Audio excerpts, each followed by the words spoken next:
नमस्कार YouTube family. मुद्रांक शुल्क विभागाचा नवा निर्णय. राज्यात 60 खासगी दस्त नोंदणी केंद्रे सुरू होणार. आता प्रक्रिया खासगी हातात. चला तर काय आहे नेमकी ही प्रक्रिया आपण आजच्या या व्हिडिओद्वारे जाणून घेणार आहोत. जर तुम्हाला रिअल इस्टेट व्यवहारांबद्दल संपूर्ण माहिती हवी असेल तर आमच्या यूट्यूब चॅनलला सबस्क्राईब करा आणि नवनवीन व्हिडिओ अपडेट्स मिळवा. सबस्क्राईब करा आणि तुमच्या रिअल इस्टेट नॉलेजमध्ये भर घाला.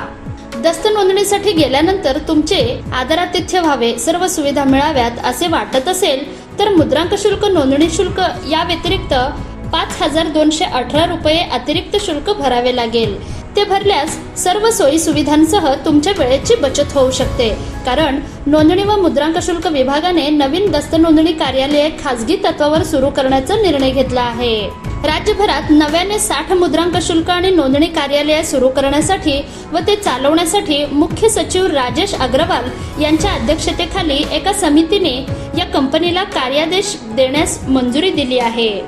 त्यानुसार VFS ग्लोबल सर्व्हिसेस या कंपनीला राज्यभरात मुद्रांक शुल्क कार्यालये उभारण्याचे आणि त्यांचे व्यवस्थापन करण्याचे कार्यादेश दिले आहेत. येथील नोंदणी ऐच्छिक असेल.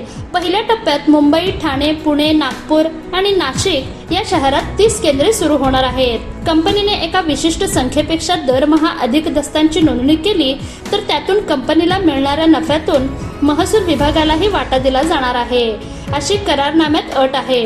महसूल विभागातील एक दुय्यम निबंधक आणि एक कार्यालयीन सहाय्यक हे या कंपनीच्या कामावर देखरेख करतील, असेही नोंदणी व मुद्रांक शुल्क विभागाचे नोंदणी उपनिरीक्षक IT अभयसिंह मोहिते यांनी सांगितले.